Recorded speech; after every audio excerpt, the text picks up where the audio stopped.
Hey there everyone, this is Danielle Tremblay of InsightWithAnimals.com. So if you're an animal communicator with an interest in talking with animals that are up for adoption in rescues, shelters, nonprofits, foster homes, and or you're wanting to move in that direction, this upcoming teleclass that talks all about the ins and outs of that and how to conduct such a session may be for you. So we're going to cover many different topics, including how to stay centered when doing this work and why, as an animal communicator, you don't actually have to go into worry and concern about the positive or negative outcome whether the animal gets adopted or not.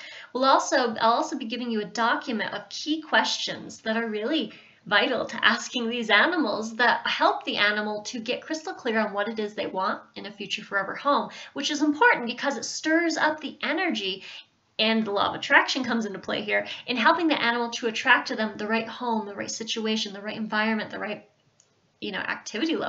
activities, I should say, of that particular home, and helps the animal to draw it its way. This is especially helpful in talking with those animals that have been, in a shelter atmosphere for months or for years sometimes on end.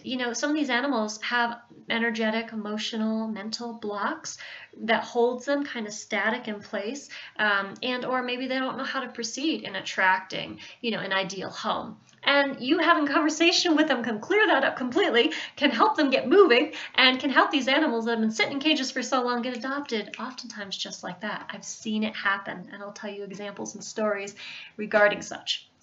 This class is also going to offer you a live demonstration, so I'll offer you a demo. You'll get to hear it of me telepathing with a dog that is up for adoption in a live shelter atmosphere, and you'll get to hear what that exchange can sound like. I'm also going to be offering you tips and suggestions on substitute behaviors that you can offer some of these animals that are in shelter atmospheres that they kind of adopt as behaviors that really aren't very attractive to the public, such as the cat that's always hiding, or the dog that's jumping like a crazy man up and down in his cage and barking at people as they're going by.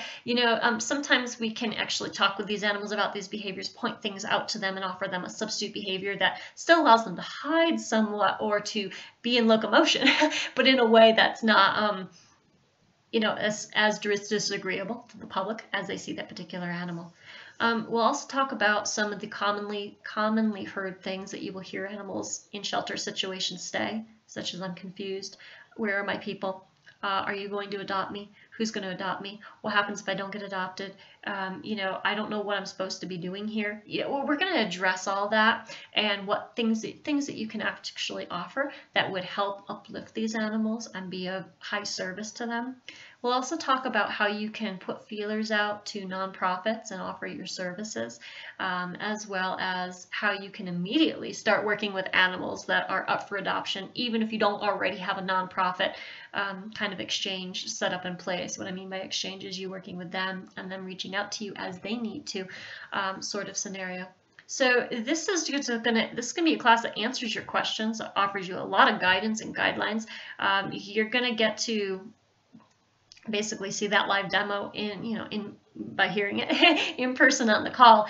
So if this interests you and you are wanting to go down this path and you're just looking for some guidance, then by all means, please register for this course.